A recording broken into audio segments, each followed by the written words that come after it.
Supongo que a la persona que me acompaña hoy también la conocerán. Si no es porque ha estado aquí, que ha estado aquí, porque es un tipo, en fin, de esos españoles que yo llamo de trinchera, que procura revertir el relato y el discurso negro legendario. Estuvo aquí para presentar su último libro, que siempre se llamaba y se llama Siempre tuvimos héroes, un libro en el que abundaba en las glorias, en las virtudes del humanitarismo español.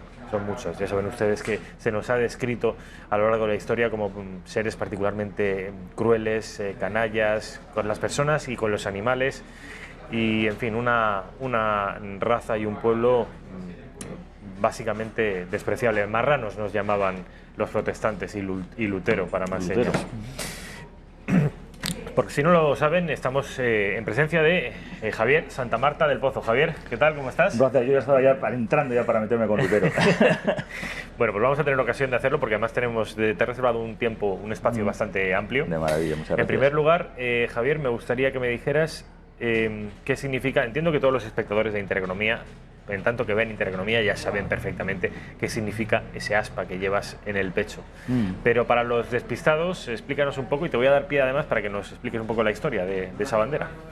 Pues esta bandera, pese a que en el Parlamento Europeo llegó una moción, y en nuestro Congreso de los Diputados también, por parte de la gente de Esquerra Republicana de Cataluña, e incluso por parte de los convergentes que están allí diciendo que esto era un símbolo franquista. Claro, el problema de no saber historia es que encima se desprecia, y se desprecia ya cualquier cosa, ¿no? Entonces, claro, este es un símbolo que ha sido bandera de España mucho más tiempo que la bicolor. De hecho, realmente la bicolor tiene casi poco más de siglo y medio, y está estado durante siglos representando y llevando el nombre de España. Es la bandera de Borgoña, la que viene cuando la Casa de Borgoña viene a formar parte de la herencia y el linaje dinástico de la monarquía hispana, con Felipe I, cuando casa con la primera reina. Yo creo que la primera reina de España, somos tan feministas, nos van a ver, que no tuvimos un rey. El primer rey de España fue una reina, que fue Juana de Castilla, y este símbolo, que luego ya se lo popularizó pues tanto el César Carlos I de España y V de Alemania, como Felipe II, fue lo que más ha representado la monarquía hispana por todo el mundo, y es un símbolo tan nuestro que lo que sorprende es que haya gente que lo quiera despreciar, que lo quiera incluso politizar, ideologizar. Bueno, es el país absurdo muchas veces en el que estamos viviendo. La Cruz de Borgoña, ¿por qué se llama también la Cruz de San Andrés?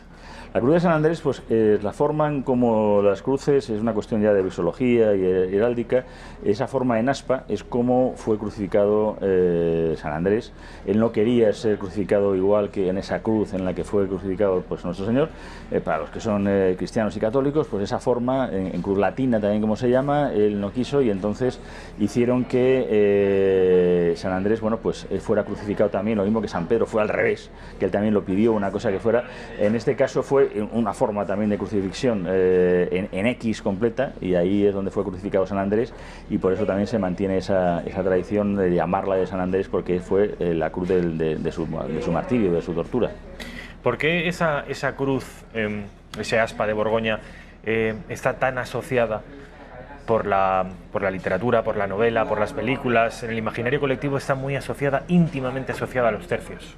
¿Por qué? Sí, bueno, porque la hicieron suya enseguida, efectivamente, la Casa de Borgoña, la Casa de Austria, empieza a reinar, y además a reinar de una manera en que, bueno, empieza a asociar reinos, formas, y claro, una de las... cuando empieza además a partir de la ordenación en coronelías, que es la base de los tercios por parte de Gonzalo Fernández de Córdoba, pues esos coroneles, esas banderas coronelas, empiezan a tener una forma, y la forma más distinguible y más la que más empezó a tenerla, porque no había una ordenación real, pues fue precisamente la de la espada de San Andrés. Había diversas formas, pues la que a lo mejor hemos visto incluso roja con fondo amarillo, que era la propia de Felipe II, la más propia del emperador era la blanca y tal, pero luego incluso las hemos visto con el fondo ajedrezado en blanco, porque dependía de las diferentes coronelías, de los diferentes, que luego los tercios los hicieron suyo, y entonces eran las banderas que iban utilizando, a lo mejor conjuntamente con alguna advocación, muchas veces mariana. El propio Cortés también lleva una virgen, en fin, bueno, también era muy habitual el llevar también pendones, más bien representando vírgenes. Y de hecho luego incluso con el tiempo siempre ha habido una relación cuando las guerras carlistas de que los tradicionalistas cogieron esta cruz como suya. Era mi siguiente pregunta, ¿por qué también está asociada mucho al requeté? Realmente, porque luego más posteriormente la coge como un partido tradicionalista, pero durante las guerras carlistas se utilizan indistintamente todas las banderas, se siguen utilizando. De hecho incluso los tradicionalistas y el partido carlista utilizan mucho más otro tipo de banderas más religiosas, porque era Dios, patria y ley vieja, pero es una parte también de la bandera tradicional que hay, que es una bandera tradicional y por tanto la hacen suya. En otro lugar donde la podemos ver, y claro, le puede dar una lipori a toda la izquierda a Berchale, es en la Icurriña, porque la Icurriña, claro, es que precisamente es que ese es el lema del PNV, es el Dios y ley vieja. Entonces él intenta, Sabino Arana, hacer una bandera imitando un poquito a la inglesa, pero lo que hace es esa cruz blanca, que es la fe en Cristo, y el aspa de San Andrés representando esa tradición, con lo cual es una bandera, vamos, más de derechas que la cera de los pares. Sin embargo, bueno, pues la izquierda la hace suya como el gran descubrimiento y tal de Sabino Arana, cuando, vamos, para sus parámetros, vamos, Dios y ley vieja, es lo que presenta las dos cruces, la cruz de la fe en Cristo, la blanca, y el aspa de San Andrés. Has dicho antes una cosa que me ha interesado mucho, y esto quizás sí que sea algo más desconocido para nuestros espectadores, porque ya es abundar en aspectos más concretos de nuestra historia. Ustedes, si conocen a Augusto Ferrer Dalmau, que es el pintor de batallas, que gracias a él conocemos muchas imágenes, tenemos un concepto mucho más visual de lo que fueron aquellos tiempos. En esos cuadros, en esas pinturas, aparece la cruz de San Andrés sobre diferentes colores, no solo este blanco que tú portas, sino un amarillo al que te has referido antes. Sí, el de España, de Espínola. ¿La tuneaban a su gusto? Sí, ¿Con qué razón? No, pues para saber efectivamente que, por ejemplo, esa bandera era el del regimiento, el del tercio de Ambrosio de Espínola, por ejemplo. Entonces ya sabían, o estaba la de amarillos viejos, entonces era el tercio de amarillos viejos. Entonces todas empezaron a tener esa base de la cruz de San Andrés y luego la tuneaban para decir, bueno, sí, pero este es nuestro tercio. Este es el tercio viejo de Cartagena, este es el tercio de amarillos viejos, pues eso. Y entonces la tuneaban. Sí, de una manera por decirlo, hacían los colores propios. Al fin y al cabo, en cada momento dado, el general que llevaba los tercios era el que se encargaba también de la paga, con lo cual era un poco suyo también. Entonces tenía ese permiso, por decirlo así. No había un concepto todavía de nación. Realmente el concepto nacional decimonónico es verdad que empieza a partir de la Pepa y ese concepto, pero sí había evidentemente un proyecto común, un proyecto imperial. Un proyecto que nos viene, pues eso, desde que intentamos recuperar el orden imperial y con la reconquista, ese orden que nos viene para tener una representación que, hasta que se homogeneiza, realmente pasan muchos siglos. Bueno, la bandera, la bicolor, es verdad que empieza con Carlos III.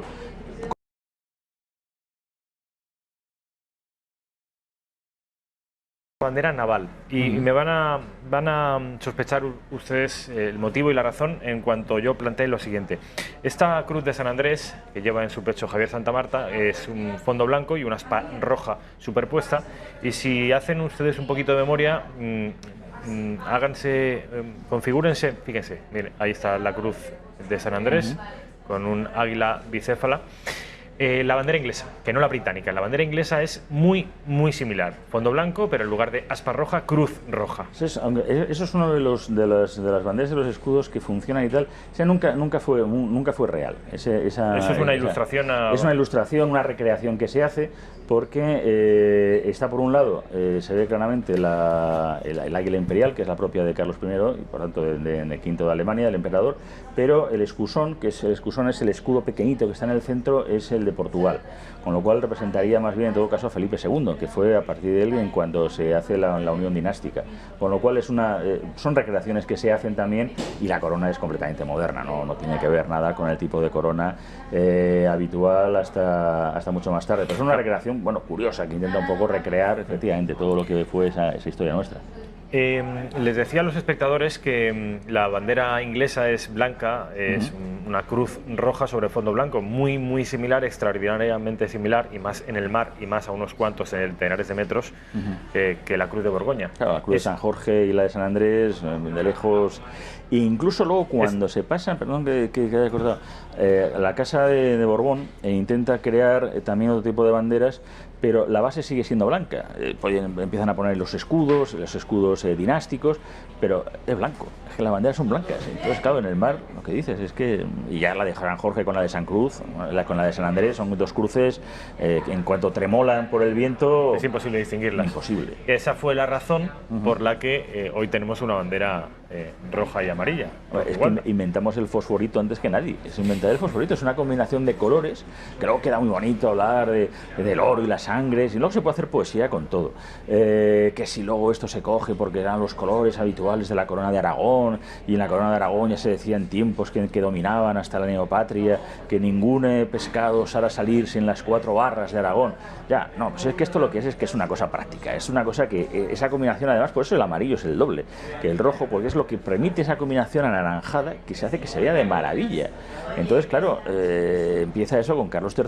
Pero no te cargues la lírica, Javier. No, la lírica, hay que crear lírica, hay que crear épica, que es lo que nos falta, o sea, porque es verdad que en otros países han sabido hacerlo, y saben hacer con cualquier cosa una maravilla, y hasta hacen una bandera, aparte del himno norteamericano. Los norteamericanos tienen un himno, es un segundo himno a su bandera, que es barras y estrellas. Claro, barras y estrellas. Y qué bonitos son ambos, ¿eh? Sí, entonces, y ellos lo que están representando efectivamente son las barras. En un principio no van a estar, barras que son 13, o son las 13 colonias, y las estrellas, que en un principio también eran 13, que representando, ellos van aumentando estrellas a partir de que van cogiendo territorios, pues muchas veces eran 2 círculos, muchas veces están drapeadas hasta que llegan ahora a menos 50. Las barras siempre quedan ahora mismo como están, con las 13, y entonces pues tienen un significado. Es curioso porque luego tuvo un entendimiento mal, porque es una bandera que hemos visto tantas veces, que cuando la bandera de la Unión Europea se empezó a hacer más popular, entonces además entramos en el año 86, y fue en ese año cuando la bandera europea fue oficial, éramos la Europa de los 12. Y entonces todo el mundo diciendo, la Europa de los 12, claro, 12 estrellas, 12 estados. Y para colmo, es una bandera que siempre tenía 12 estrellas, y es una representación precisamente de la Virgen María, de la Inmaculada.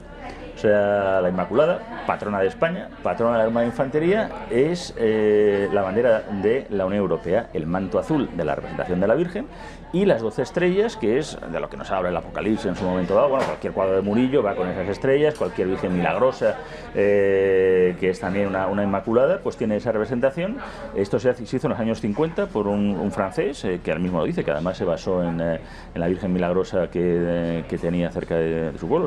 Y bueno, pues no hay ningún problema. En Estrasburgo hay un vitral con la Virgen Inmaculada, con las 12 estrellas perfectamente siluteadas.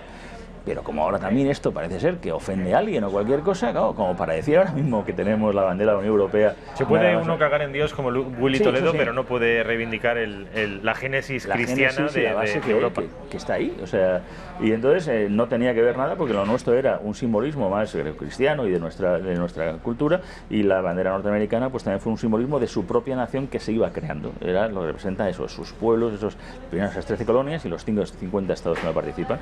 Nosotros, pues efectivamente, hemos tenido 2 banderas, 3. Si ponemos la republicana, que fue un error, que el propio general Rojo lo llegó a decir, o sea, eso fue, porque fue una cosa bueno, hay muchas historias al respecto, pero evidentemente no tuvo ninguna razón de ser. Pero curiosamente esta bandera de los tercios, esta espada de San Andrés, fue durante muchos más años la representación de lo que significaba la monarquía hispánica y lo que era España por todo el mundo.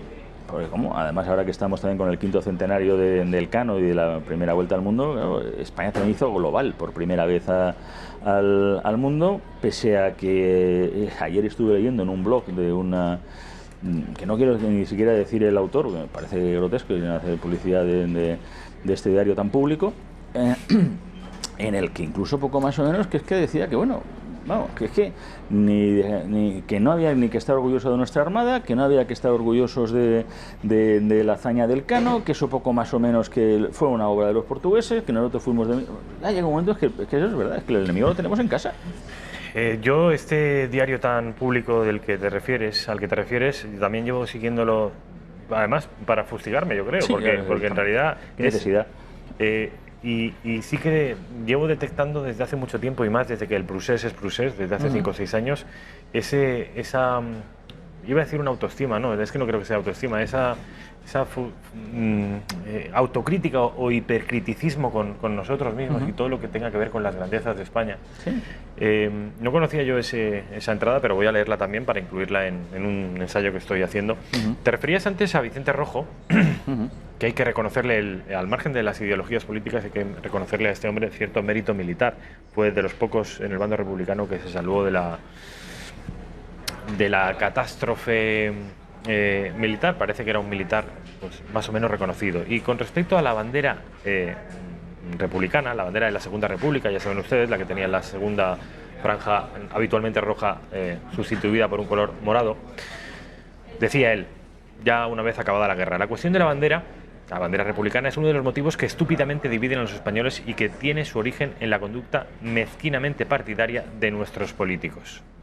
Y él se refiere a los errores que cometió la República con respecto a esta bandera, los enumera. Dice: la bandera no respondía a una aspiración nacional ni siquiera popular. La bandera republicana era desconocida por la inmensa mayoría de los españoles, porque se reemplazaba una bandera nacional por una partidaria, y con ello se dividía a España.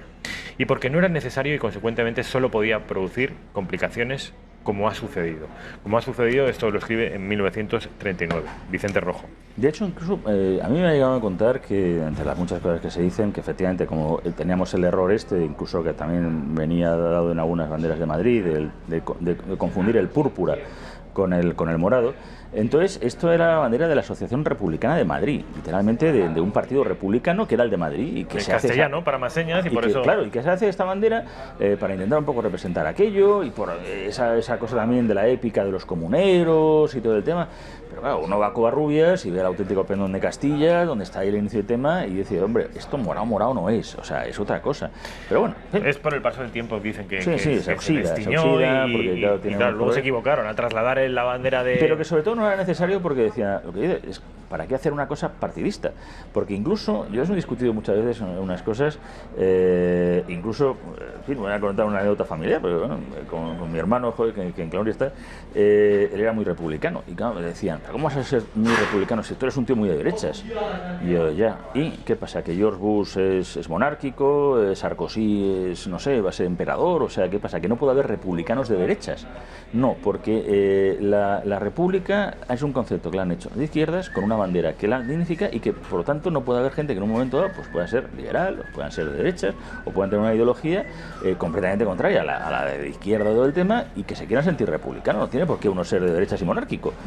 No se puede. En España no se puede, porque el concepto republicano va directamente atado a una bandera partidista de un concepto de lo que es la Segunda República, no siquiera de la primera, tampoco es que la primera fue como para tirar cohetes, pero efectivamente está completamente ideologizada, marcada por un partidismo que hasta un Vicente Rojo, que es lo que había que hacer, recuperar este tipo de figuras también de los dos bandos, porque no dejábamos de ser españoles. Yo recuerdo que incluso Paquita Sauquillo, la que estaba comisionada por la memoria histórica, luego no la han dejado ni la mitad de las cosas que hacer, porque lo primero que nos dijeron fue... Esta es una mujer bastante más razonable muchísimo más que la gente que le rodea. Muchísimo más. Es una mujer... Para que le mataron el hermano en Atocha. Efectivamente, ella fue una de las que lo descubrió. Yo además he tenido pues, el privilegio de trabajar cuando estuve además en temas de cooperación y ayuda humanitaria con el PDL, en un sitio donde no había problemas de ideología, ya venía de la ORT, claramente. Y ella, cuando empezaba el tema, dice: no hay que quitar la calle de la División Azul, lo que hay que poner es una calle a la División Leclerc, hay que poner una a la 9 y explicar también que fue la División Azul. Pero ¿cómo vamos a andar ahora haciendo ese tipo de cosas? Claro. Pero... ¿Y a ti te molestaría una calle de la División Leclerc? Porque a mí no. No, todo lo contrario. Si es que me parece, es una historia de España, es una historia también de españoles luchando. Y además de por gente heroica, españoles de los que nos tenemos que sentir muy orgullosos. Bueno, fuimos los primeros en entrar a París. Entrar en París, estaban en el nido del águila cuando llegan. En fin, demuestran también pues tanta valentía y heroísmo como lo demostró la División Azul. O sea, con lo cual, pues ahí se demuestra, pues eso, la locura también que fue nuestra guerra civil. Pero claro, bueno, yo es que pienso que la mejor, que tampoco ahora gusta, ahora me he enterado también que las izquierdas reniegan de esta película. ¿Qué película? Pues La vaquilla, de Berlanga. Me parece que es la verdad vamos, la mejor película que se ha hecho sobre la guerra civil. Pero porque marca, hasta con esa broma, esa socarronería tan valenciana, lo que fue una locura y una masacre entre hermanos. Y que evidentemente había que, o nos lo tomábamos a juerga, o se cerraba como se cerró las cosas, o pensábamos que teníamos cerrada. Pero hay un autor no ha sido así. Del que yo me honro también en ser su amigo, que se llama Víctor Pérez Velasco, que es un escritor tardío. Él empezó a escribir cuando cumplió 60 años, pero va casi a 2 libros por año. Y el primero de ellos, que publicó creo que en el año 2011, fue un análisis, él es psicólogo, un análisis sobre el cine relativo a la guerra civil desde 1976 hasta 2010. Él cuenta 50 películas y de esas 50 películas, ¿sabes qué porcentaje, por medio, analizadas todas por medio de criterios objetivos, criterios amparándose en la psicología? Ya digo que él es psicólogo clínico. De esas 50 películas, ¿sabes qué porcentaje de películas tenían un sesgo derechista, conservador o partidario del bando nacional? No tengo ni idea, pero me Ninguna. imagino que efectivamente no creo recordar. ¿El 75% partidarias o muy partidarias del bando republicano? No, desde el año 70. No, porque empezaría, me imagino, la primera Canciones para después de una guerra, que de hecho iba a ser estrenada anteriormente al año 75, que quedó ahí un poco en el tema, pero no hay un sesgo, vamos, no sé. Esa estaría en el 25%, creo que son 17, entre las 17 películas de las 50, el 25% en todo caso, de las películas que él califica como neutrales. Neutrales, soldados a la mina, seguramente, no La Vaquilla, que es una película además que es de humor, que sí, pero es una comedia divertidísima. Es que comedia hay que saber hacer también. O sea, a mí, vamos, me he enamorado obviamente de Lubitsch, de Wilder y tal, y cómo tratan incluso la última película de Billy Wilder, que es un tratamiento sobre lo que fue la Guerra Fría, ¿no? 1, 2, 3, vamos a 1, 2, 3, con esas historias de cómo tratar a los alemanes diciendo, no, si yo no, pero no saben usted lo que pasaba, no, yo trabajaba en el metro. En fin, esa coña que tenía de dar algo tan tremendo también como fue el nazismo y todo el tema, pues lo hacen genios. Y Berlanga era un genio nuestro, o sea, y que lo demostró en tantas y tantas películas también en esa época, e hizo la película. Y que una película que además, a mí me ha llegado a contar incluso, que el guión estuvo mucho tiempo parado, que llegó incluso a Franco, y Franco, me voy a decir con esas cosas tan gallegas, ¿no? No es el momento, no es el tiempo, pero no es que lo de estar, en fin, porque a veces pues hay gente que era muchas veces más franquista que Franco, y no esto voy a decir, pero en este caso pues se fue quedando con esa idea, y la verdad es que incluso Berlanga tuvo la socarronería añadida de que los actores que interpretaban en los bandos nacional y en el bando republicano fueran de esas ideologías. Entonces, por eso cogía a Sacristán en el bando rojo, a Alfredo Landa en el bando nacional y todo el tema para hacer, bueno, a Rodolfo Sancho, juegan incluso hasta con eso, hasta ese extremo, para hacer esa película. Y la metáfora de la vaquilla al final. Sí, es una película, o sea, es una película de tal. Yo creo y ya digo que tú eres un gran cinéfilo. Sí. Cuéntanos. Y nos vamos a ir a publicidad ya porque se nos está echando el tiempo encima. No quiere decir que vayamos a acabar con esta entrevista. Después continuamos, pero tenemos que hacer un corte publicitario. ¿Recomiendan a los espectadores alguna película sobre la guerra civil que tú creas que se pueda ver? Que no sea, en fin, un panegírico de la Segunda República y del Frente Popular. No, pues a lo mejor eso, la de Soldados a la mina, pues a lo mejor sería una película interesante porque yo creo que cuenta también una historia de personas y yo creo que a lo mejor sería, ¿no? Sí, efectivamente.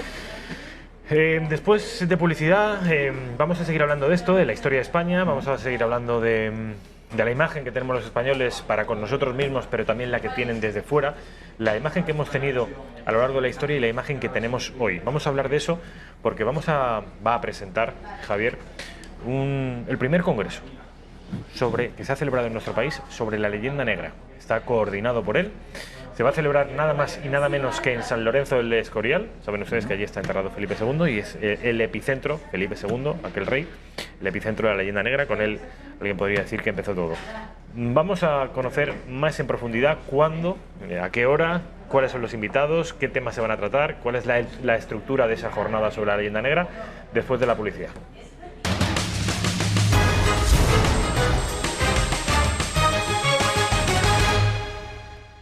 Pues ya estamos de vuelta, son las 7:32, llevamos, quitándole la publicidad, algo menos de media hora hablando con Javier Santamarta, Y hablando además, tirando del hilo de la leyenda negra, pues fíjense ustedes, sin atender a ningún guión, porque no tengo aquí ningún guión, fíjense si han salido asuntos. Y podríamos estar toda la tarde hablando de la leyenda negra y de sus infinitas derivadas. Es un asunto de la leyenda negra extraordinariamente polisémico, del que podemos hablar pues eso, de su origen, de los holandeses, de los protestantes, de la conquista de América, de la Ilustración, de Francia, de Napoleón, de 1812, incluso, que ahora le preguntaré por eso, la relación entre la leyenda negra y la crisis separatista en Cataluña. Van a hablar de todo esto gente muy preparada, el próximo 29 de septiembre en San Lorenzo del Escorial. Ya se lo he avisado yo antes de irnos a publicidad. Pero le pido a Raquel, que es mi realizadora, que nos ponga una fotografía que es una suerte de presentación de lo que va a ser esas jornadas. Y te dejo, Javier, que expliques un poco en qué va a consistir. Bueno, pues es sorprendente que realmente en España, literalmente una cosa sobre la leyenda negra, pues nunca se haya hecho. Y siempre además se hayan traído hispanistas de fuera, se hayan traído gente, pero aquí es verdad que ha habido ya muchos autores que han querido además trabajarla y hacer divulgación al respecto de ella. Con lo cual era el sitio idóneo, un sitio como San Lorenzo del Escorial, donde está Felipe II, vamos, el diablo del sur, como le llegaban a llamar, y que además dentro de lo que era el real sitio se va a realizar en la que es la antigua Casa de Oficios, la buena Casa de Oficios, que también es obra de Juan de Herrera, esta jornada a unos metros de donde está el catafalco de Felipe II y de su padre, el César Carlos, y el resto de la monarquía hispánica, y va a ser una jornada completa muy interesante. Va a haber una serie de mesas redondas, va a haber aquel que se apunte para estar durante todas las jornadas, pues va a haber una deferencia para hacer, estamos viendo con patrimonio, de hacer una visita al monasterio, para ver sobre todo algo que yo me he empeñado que eso tiene que ser la parte, no es la parte artística, que es ver la biblioteca, como ese país atrasado, ignorante, de un Felipe II, con el cilicio y el rosario, pues crea una biblioteca al alcance de muy pocas monarquías y que fue ejemplo del mundo y que lo sigue siendo, ¿no? En fin, conocer todo aquello y en profundidad, y con mesas redondas en las que van a estar, se va a tratar un poco lo que es la leyenda negra en sí, nuestros héroes olvidados, también incluso los aspectos de América, pues con los mejores al respecto, los mejores siempre están todos los que son, no están todos porque sería imposible hacerlo. Pensamos incluso en hacerlo en los 2 días, dice, bueno, vamos a hacer un gran día que acabe además incluso de una manera también original, como un cineforum, y entonces, pues bueno, pues en estas mesas redondas pues van a estar gente del calibre pues de Antonio Gil Ibáñez, que es un profesor que, vamos, un estudioso, alguien que además ha estado también en este estudio, pero que es verdad que es un gran conocedor sobre la leyenda negra y el odio que se tiene hacia España, o sea, porque así incluso trata su obra. Que se tiene, hablas en presente, que se tiene. Es que yo creo que el odio que se tiene ahora mismo hacia España, yo creo que fuera de España lo que se tiene es sorpresa, incluso hasta envidia. No acabamos, como no hemos dado una marca a España, no tienen muy claro lo que es. Sí, aparte del tópico, que es la paella, el sol y las chorradas, que como sigamos además yendo por esa línea, no podemos estar incluso hablando que hasta efectivamente es que es nuestra única industria y así acabaremos siendo todos camareros. Es que España puede dar muchísimas más cosas y yo creo que también ahí tenemos que cambiar, porque incluso en ciencia hemos sido muy buenos, en muchos aspectos, en literatura por supuesto, pero en aspectos incluso punteros, ¿por qué no podemos invertir? Es que yo no entiendo también que sea tirar a lo más fácil y el convertirnos en que por eso los alemanes están tan encantados con el cambio de horario, pero pero para el de verano. Que esto es una opinión mía, evidentemente ahí están expertos y habrá gente que me diga que es una locura, pero es que eso a quien le viene mejor es a los países del norte, a nosotros no. ¿Cómo va a venir bien, hombre, entrar a las 10 de la mañana todavía de noche? No, es que así por la noche pero si tampoco salimos, si tenemos unos horarios también de trabajo aberrantes, esto lo que viene es a los turistas, pero no es un horario planteado para irse a la gente al Mediterráneo y a seguir siendo ese país envidiado por lo bien que se vive, que vivimos muy bien, pero podemos ofrecer muchísimas cosas más. El odio, yo creo que el odio lo tenemos dentro de nosotros mismos. Alberto Gil Ibáñez es el autor de La leyenda negra, Historia del odio a España. Es uno de los ponentes en esa jornada que nos está explicando Javier Santamarta. Háblanos de más invitados. Bueno, pues está también Iván Vélez, que además hizo un libro sobre la leyenda negra. Por cierto, otro libro también sobre Hernán Cortés, que ahora que vamos a entrar en el quinto centenario de la conquista, el año que viene. En 2019 harán 500 años de la conquista, que al nivel de Alejandro, la gesta de Cortés, también está dentro de esa leyenda negra. Es parte un poco de la leyenda negra. Se empiezan a mezclar cosas, no solamente ya los aspectos solamente de la lucha que había con Holanda, de los aspectos incluso de que si Felipe II era tan malo que incluso llega a matar a su propio hijo y todo ese tipo de cosas, sino que efectivamente también el genocidio de América y la representación, por ejemplo, de Cortés, que sin embargo, bueno, pues es una persona que en otros países, bueno, tendría estatuas, tendría películas, tendría una serie en HBO, en fin, es que es espectacular de Cortés. Bueno, pues Iván Vélez va a ser también uno de los ponentes al que mandamos un saludo, por cierto, que nos está viendo, ¿eh? Seguramente, porque además Iván yo sé que también es un buen aquí, en fin, colaborador, invitado habitual del programa. Lo digo porque nos está viendo, ¿sabes por qué? Porque acaba de mandarme, bueno, hace un ratito, hace 15 minutos, en el que decía, un WhatsApp en el que decía: Cortés era devoto de la Virgen de los Remedios. De los Remedios, mira. Efectivamente. Que nos estaba escuchando. Sí, claro. Bueno, pues este es Iván Vélez, al que ya conoces de sobra. Y va a moderar además, porque también he buscado gente que unos moderadores, para crear además unas mesas redondas interesantes, pues de nivel. En este caso, pues esta mesa sobre la leyenda negra, estas causas, pues va a ser Jorge Bustos, el director de Opinión del Mundo, que además ha hecho un libro muy interesante también, que es el de Vidas Tipotudas, que también es un poco recuperar esa parte heroica, ese heroísmo también de tantos y tantos personajes, ¿no?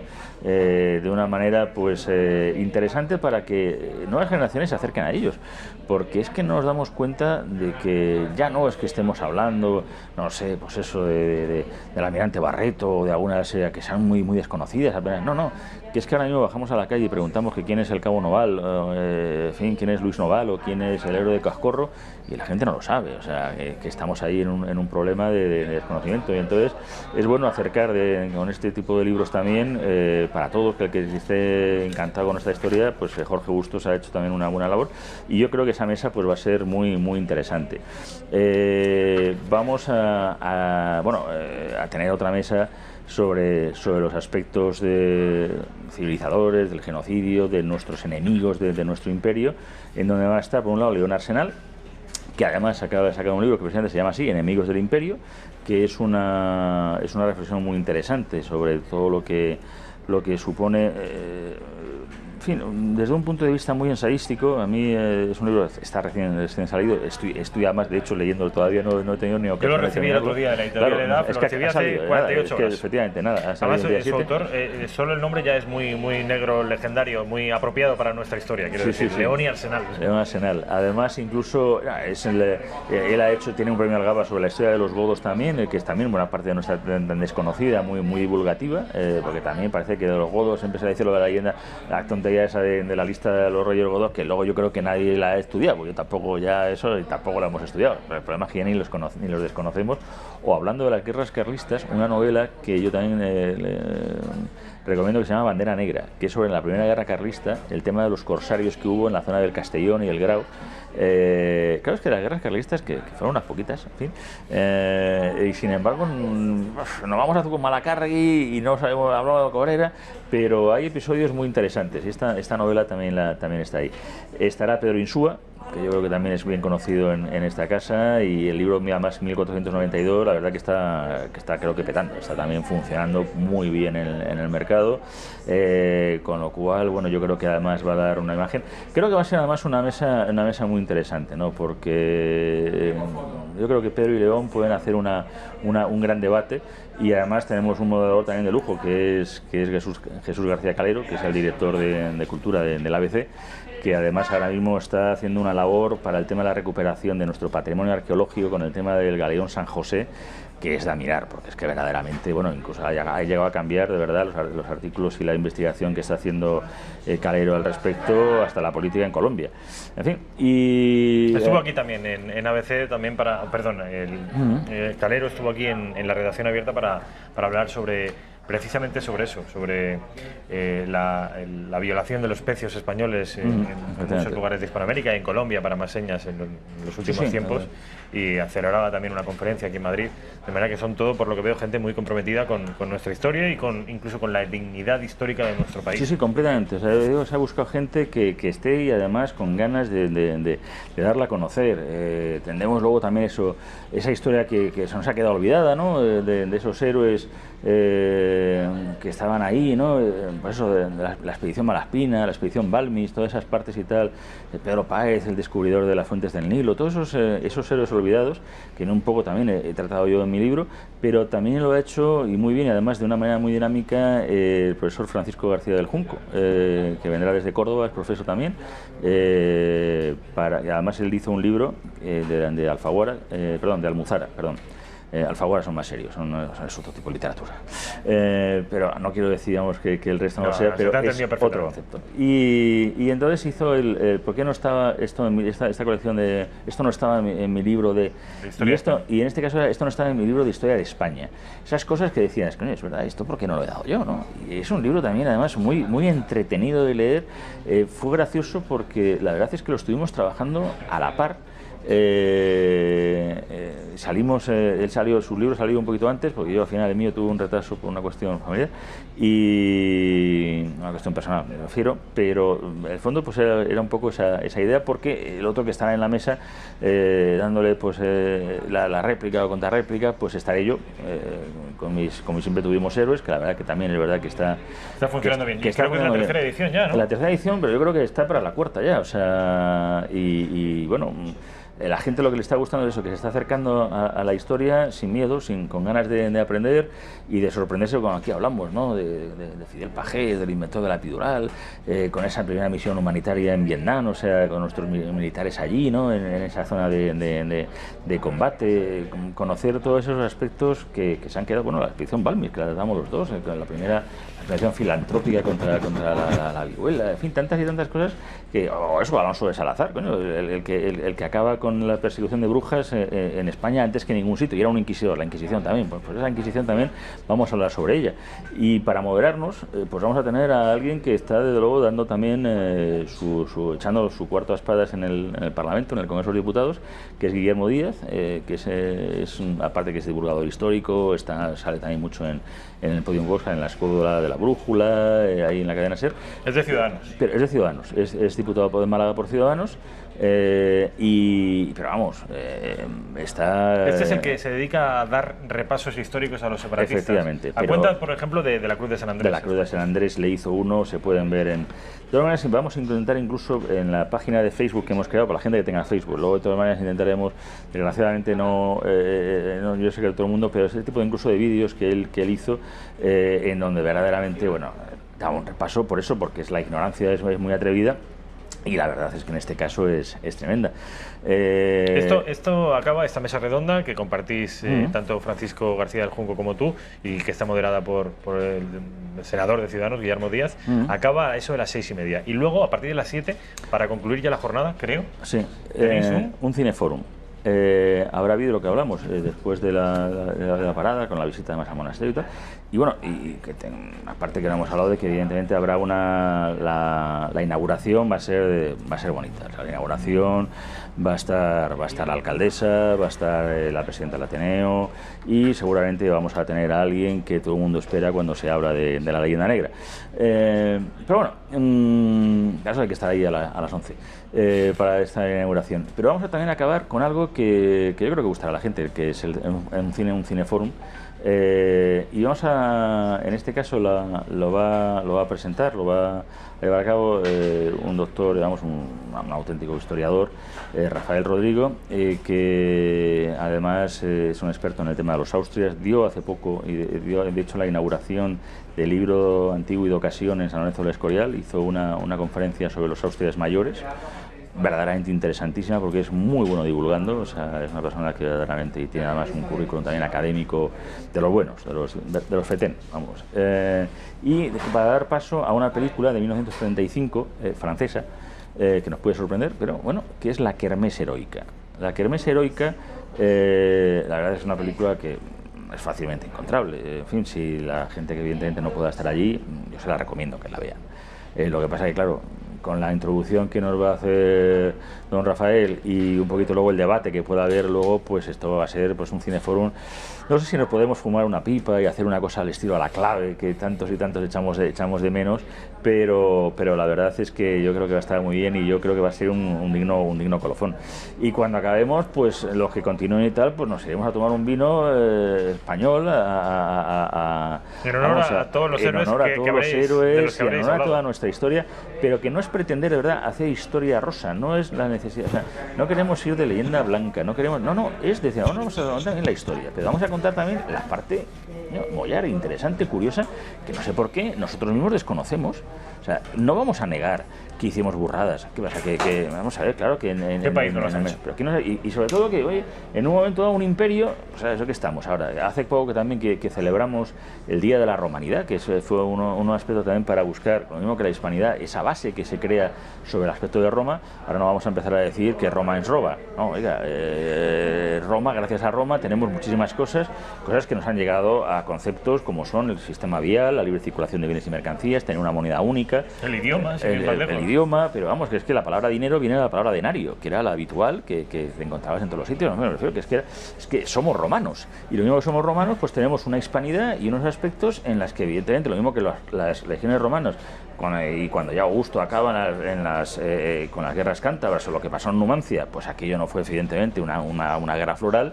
Pues hombre, también nuestros conquistadores pues daban lo suyo, bueno, pues es que era una guerra, es que ese aspecto también hace una mentalidad que está completamente, en fin, fuera de lo que es la realidad histórica y entender además en cada momento dado cómo es. Pero no es leyenda blanca, no, es historia y quiere ser historia. Pues ya saben ustedes, si les parece, presten atención porque voy a dar algunos datos, si es que quieren ustedes acudir a esta jornada histórica sobre leyenda negra, la pionera, la primera en España. La jornada se realizará en la sede del Ateneo Escurialense, que es parte del complejo del Real Sitio, un edificio proyectado en 1587 por Juan de Herrera. Es un lujo el sitio. Antigua Casa de Oficios, Casa de Cultura, calle Florida Blanca 3. En, como decimos, San Lorenzo del Escorial. Lo encontrarán fácil porque yo creo que todo el mundo que ha ido también a San Lorenzo del Escorial, alguna vez ha ido a tomar un chocolate con picatostes en el Miranda Suizo, pues es justo enfrente del Miranda Suizo, del Hotel Miranda. Pues sí, además, a 5 minutos del parking también, que está debajo de la plaza del Ayuntamiento, o sea, más céntrico imposible. Es como nos decía nuestro amigo Javier, el sábado 29 de septiembre. El lugar, como digo, es la Casa de la Cultura de San Lorenzo del Escorial. La entrada es libre y gratuita hasta completar el aforo. Ahí es necesario también agradecer al Ayuntamiento del San Lorenzo del Escorial su participación, su apoyo. Se emitirá en streaming por las redes sociales, tanto del Ateneo como las del Ayuntamiento. Toda la información en www.ateneoescurialense.org. ¿Damos un correo de contacto directo? Si quieren escribirme directamente a lo mejor a mi correo, Javier, @santamartadelpozo.es, por si tienen alguna duda, por si tienen... Mi nombre y apellidos es sencillo, o por si están, aparte que digo que yo voy a ir informando también en Twitter. No hemos creado tal, pero tus redes sociales, recuérdalas, Javier, tus redes sociales. Bueno, mi red social directamente es @JaviSantamarta, o sea, lo que es mi Twitter, pero dentro de la página de Facebook ustedes buscan Jornada Leyenda Negra y van a encontrar ya una página, está recién hecha, todavía para ir iremos poco a poco poniendo ahí la información para que la gente en Facebook pueda ir siguiendo y viendo, porque además para la gente de fuera, pues ahí podrá ver también los vídeos que los colgaremos, se mantendrán, y las 3 W, ateneoescurialense.org, que ya que el Ateneo evidentemente pues ha sido el promotor de esta jornada, que yo creo que va a ser un éxito, estoy convencido. No me cabe la menor duda de que va a ser un éxito. Además, le recordaremos que esta jornada se va a celebrar el 29 de septiembre, los días previos, porque aún estamos al día 14, pues faltan 2 semanas para esto, pero vamos, que antes se lo volveremos a recordar. Mientras tanto, infórmense y ya tienen el correo de Javier Santamarta por si tienen ustedes alguna duda. Javier, ha sido un placer. Rafael, un placer siempre mío. El placer ha sido mío.